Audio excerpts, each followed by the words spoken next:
खरं सांगायला गेलं तर संघर्षाची कुठलीही कथा आणि डेफिनेशन नसते.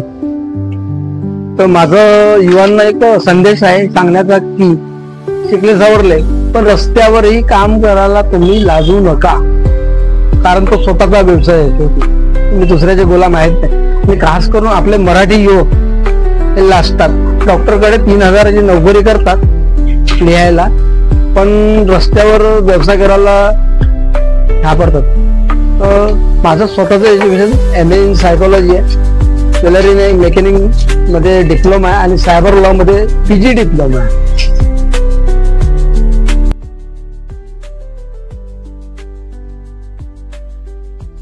म्हणतात ना, एका यशस्वी पुरुषाच्या यशामागे एका स्त्रीचा हात असतो. याचे जिवंत उदाहरण तुम्हीही बघा. ही आहे अश्विनी श्रीकांत गुरव. लग्नाच्या 5 महिन्यातच पतीचा अपघात झाला. पहिल्याच दिवाळीत हा अपघात झाला आणि तिच्यावर आर्थिक दुःख कोसळलं. चारही दिशेनी ती संकटाने घेरली गेली होती, पण मात्र ती हरली.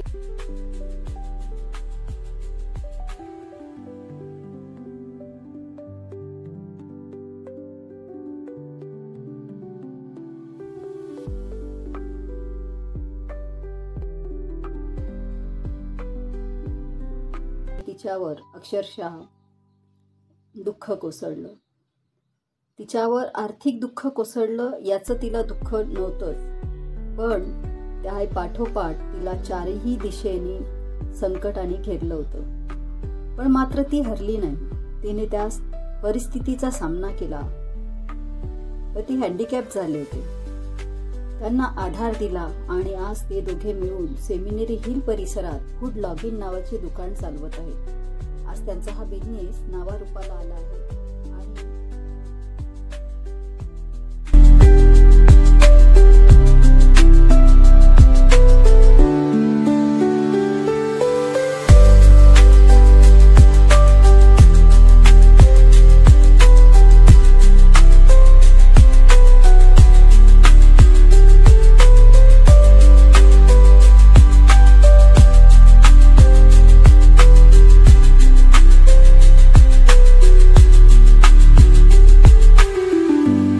पहिल्या दिवशीचा माझा व्यवसाय होता फक्त 400 रुपये.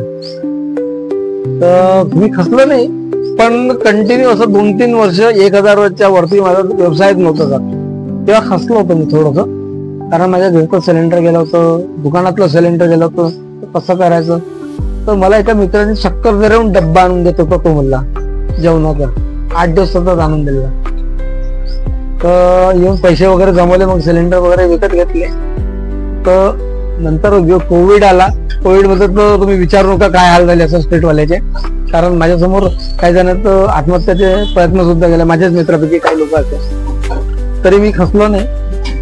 कोविड मध्ये मला शोएब म्हणून NGO तर्फे मला मदत भेटली. घरचं फूड वगैरे, इव्हन कॉलेजच्या ज्या मुली होत्या ज्यांना जे फूड प्रोव्हाइड करतो, तर त्यांनी 500 रुपये कलेक्शन करून असे कमीत कमी 27,000 रुपये जमा करून मला दिले होते कॉलेजच्या मुलांनी, LIT कॉलेजच्या मुलांनी. मी त्यांचा आभार कधीही विसरू शकत नाही. पण कोविड नंतर मी काही ब्लॉगरला कॉन्टॅक्ट केला इंस्टाग्रामवरून की मी हे पदार्थ बनतो, कृपया करून फक्त तुम्ही या व्हिडिओ नका बनवा. तर ते आले, पण त्यांनी व्हिडिओ बनवला आणि मी व्हायरल झालो नागपूरमध्ये.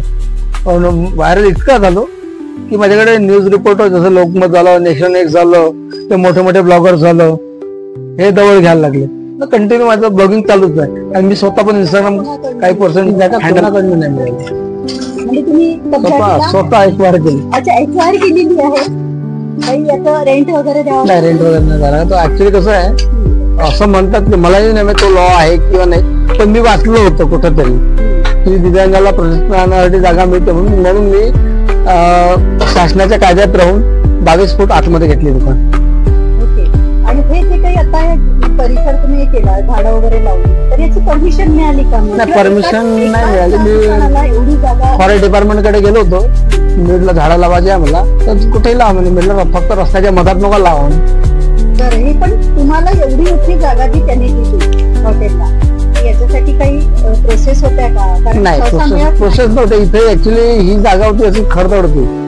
ही जागा कालांतराने बनवली आम्ही तशी डेव्हलप केली. डेव्हलप केली. हो. पण याचे कारण या जो तुमची स्वतःची मालकी आहे नाहीये, स्वतःची मालकी नाहीये, पण तरी तुम्ही जागा वापरताय. उद्या चालून जर या जागेवर कोणी ताबा मिळवण्याचा प्रयत्न केला किंवा शासनाने परत मागितलं तो आम्ही देऊ. शासनाने जर परत मागितले शासनाला देऊ परत. तो म्हणतो ऍक्च्युली आमची आज काही ना काही सोर्सेस उभं होईल असतो. पेड करताय का? नाही, जर गव्हर्नमेंटने मागितलं पेड तर त्यांची इच्छा असली गव्हर्नमेंटची तर आम्ही करू. आणखीन काही प्रश्न होते, जसं यात सगळे वेस्टर्न पदार्थ आहेत तुमच्या याच्यामध्ये, तर यात काही जर नॉर्मल आले घरी खाऊ शकतील. हो, त्या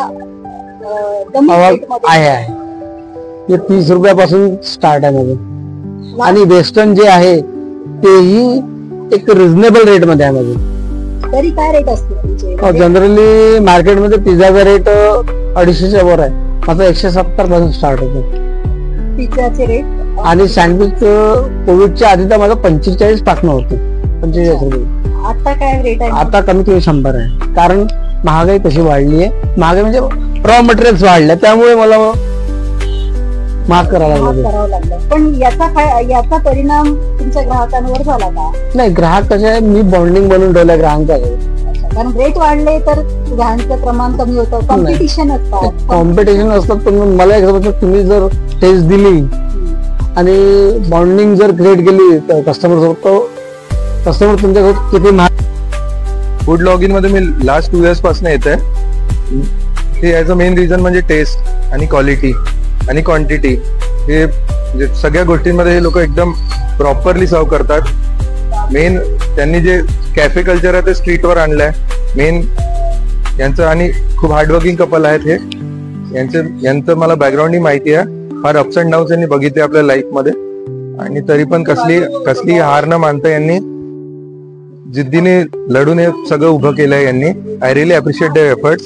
आणि पुढे पण यांनी असंच करत राहावं ही अपेक्षा. मी लास्ट 2-3 इयर्स पासून इथे येतोय. यांच्या पदार्थामध्ये जे म्हणजे फास्ट फूड काइंड ऑफ जे कॉलेज गोईंग युथ मध्ये जे सध्या म्हणजे लोकप्रिय आहे ते सगळे पदार्थ यांच्याकडे आहे.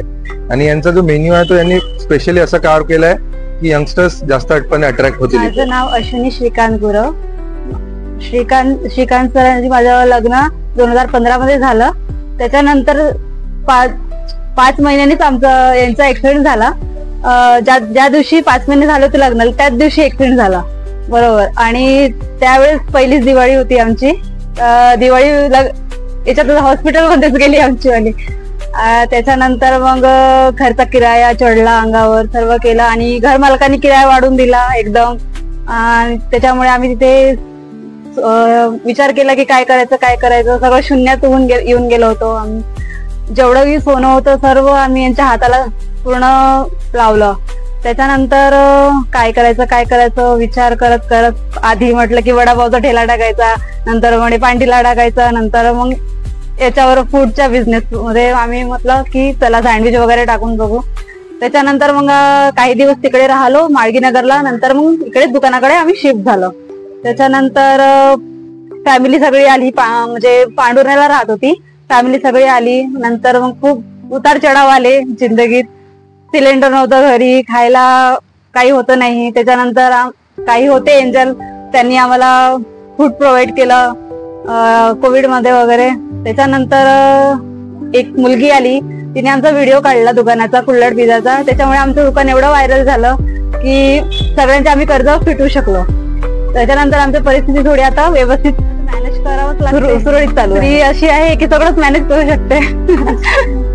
तरी पण किती आलं म्हणजे त्रास किती सहन करावा लागला त्यात.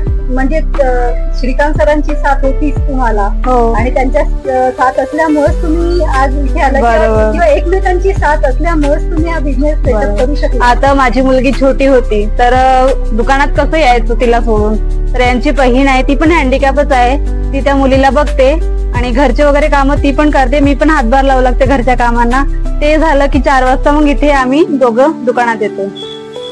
म्हणजे सुरुवातीचा जो तुमचा 2-4 वर्षाचा काळ होता तो खूप म्हणजे खूप कठीण गेला आणि त्यातून तुम्ही स्वतःला सावरलं आणि आज इथे स्टेबल झालेला आहात. तर आता तेव्हाची परिस्थिती आणि आताची परिस्थिती, आता हे सगळं बघून कसं वाटतं तुम्हाला? तेव्हाची परिस्थिती पाहून तर रडायलाच येतं. आताची परिस्थिती पाहून वाटते की थोडं आता शांत वाटतं की ठीक आहे, सुरळीत चालू आहे आता सगळं. आता परत हा बिझनेस आणखी मोठा करायचा असं काही वाटतंय का? म्हणजे काही आहे हो, वाटत आहे ना की आता समोर काही वाढलं पाहिजे, एकाचे 2 दुकानं झाले पाहिजे आपले. तर हे सगळं जे तुम्ही बिझनेस मध्ये आता जे काही पदार्थ वगैरे जे बनवताय, तर हे तुम्ही ही सगळी तुमच्या डोक्याची कल्पना की श्रीकांत सरांची? नाही, श्रीकांत सरांचे. अच्छा, पण ते ट्रायल कुठं घेतलं, मग कसं घेतलं? ट्रायल म्हणजे घरी पण करतो, इथे पण करतो दुकानात. सुरुवात जशी केली तुम्ही त्यावेळेला केली, तेव्हा लोकांचा प्रतिसाद कसा होता? जेव्हा डायरेक्ट तुम्ही दुकान जेव्हा आम्ही दुकान टाकलं तेव्हा ते विंटर आपला समर मध्येच टाकला आम्ही, थोडा रिस्पॉन्स कमी होता. नंतर जसं पावसाळा लागला हळूहळू तो वाढायला लागला. आणि तुमच्याकडे येणारा जो वर्ग आहे तो कुठल्या पद्धतीचा आहे? येणारा वर्ग म्हणजे फॅमिली आहे, मोस्ट ऑफ फॅमिली आहे आणि कॉलेजच्या मुली आहे काही, आणि येणारे जरा युथ आहे, युथ वगैरे येतो. आणि त्यांचा रिस्पॉन्स कसा असतो? रिस्पॉन्स त्यांना ते सांगतात की खूप छान बनवलं, तुमच्या हातात खूप हुनर आहे, आम्ही परत येऊ. अच्छा, सगळे जे तुम्ही विदेशी जे आयटम इकडे बनवता आणि सहसा नागपूर शहरात एवढं बघायला मिळत नाही, कारण पारंपरिक जे पदार्थ आहेत त्याच्यावर भर दिला जातो. तर मग हे जे पदार्थ तुम्ही करताय, तर यात सुरुवातीला जेव्हा लोकांनी केलं तर विश्वास ठेवला का लोकांनी की हे काय नवीन आहे? तसं आता कसं लोकांचं असं मत असते की स्ट्रीटवर आहे ती हायजेनिक आहे की नाही असं वाटतं लोकांना, पण आम्ही त्यांना शुअरिटी पटवून देतो की आम्ही हायजीन प्रमाणे तुम्हाला सगळं हायजीनच मिळालं सगळं इथे, म्हणून सगळं साफसुथरं असणार आहे आणि तुमच्या तब्येतीची काळजी घेऊन या सगळी काळजी घेऊनच दिलं जाईल हे सगळं. आणि बरं, जसं आता मी मगाशी सरांना प्रश्न केला की काही गोष्टी ज्या अवॉइड केल्या जातात, ज्याच्याकडे प्रामुख्यानं सगळं सांगितलं जातं की हे पदार्थ टाळायला पाहिजे. आम्ही चायनीज ठेवतच नाही आणि अजिनोमोटो सुद्धा युज नाही करत, कोणत्याच वस्तूत युज नाही करत. अच्छा, म्हणजे तुम्ही यांची काळजी पण तेवढीच घेता, तुमच्याकडे येणाऱ्या ग्राहकांची तेवढी तब्येतीची काळजी तेवढीच जास्त घेता असं म्हणायला हरकत नाही, है ना? तर पुढे आता दोघही जण मिळून मला काय संदेश देणार तुम्ही? तुमच्या जे ग्राहक बनलेले आहेत, नेहमी करताचे ग्राहक तुमचे बनलेले आहेत, तर तुम्हाला काय त्यांना संदेश द्यावा वाटेल? काय शाश्वती देणार? परत आणखीन काही नवीन तुम्हाला पदार्थ खाऊ घालायचे? लवकरच आम्ही फ्रँचायझीमध्ये कन्वर्ट करू. सुरुवात चालू आहे, म्हणजे आता लोकांना विचारणं, सांगणं की कसं करायचं, काय करायचं. आता सध्या हे एकच स्टॉल आहे तुमचं? हो. आणि ते पण शहराच्या फार लोकांना इथे ग्रीनरी मध्ये बसायला खूप आवडतं, एन्व्हायरमेंट छान वाटतं लोकांना. अच्छा, इथला एन्व्हायरमेंट बघून लोक इकडे आकर्षित होतात. पण शहराच्या मध्य भागात सुद्धा बरीच खवय्ये लोक आहेत, तिकडेही त्यांना या तुमच्या पदार्थांचा आस्वाद मिळाला पाहिजे. आमच्याकडे खूप दूर दूरून अमरावतीहून लोक येतात, भंडाऱ्यावरून लोक येतात, छिंदवाड्यावरून येतात. इकडे आले की ते इथे येतातच. तर मग दुसऱ्या कुठल्या एरियामध्ये तुम्हाला हे टाकायचं असं तुम्ही म्हणतात? वर्धा रोड, थांबला, आपलं सिम्बोसिस मध्य भाग घेणार नाही. शराबा होऊ नाही. अच्छा, म्हणजे तुम्हाला अगदी नागपूरच्या बाहेरच जावं लागेल खायचं झालं. इंडियातला पहिला स्टेट मध्ये माझ्याकडे फूड लायसन आहे, हँडिकॅप लायसन आहे, इव्हन 2 लायसन आहे, एक माझ्या बहिणीचं आणि माझं. आणि फूड लायसन आपण आधार, उद्यम आधार आणि फेवट माझ्याकडे एक्सपायर झालं ते, काय का आता मी रिन्यू करणार आहे त्याला. अजून शॉप टॅग गुमास्ता ज्याला म्हणतो आपण, ते सुद्धा आहे माझ्याकडे. आणि मेन म्हणजे माझं ट्रेडमार्क केलेलं पण पहिलं दुकान आहे नागपूरमध्ये, गव्हर्नमेंट ऑफ इंडिया अंतर्गत. आणि आम्ही काही दिवसांनी क्वालिटी सर्टिफिकेट ISO ला पण अप्लाय केला आहे, पण तिकडून रिप्लाय यायचा मला. ते आलं की ते पण लिहिणं चालू तिथे.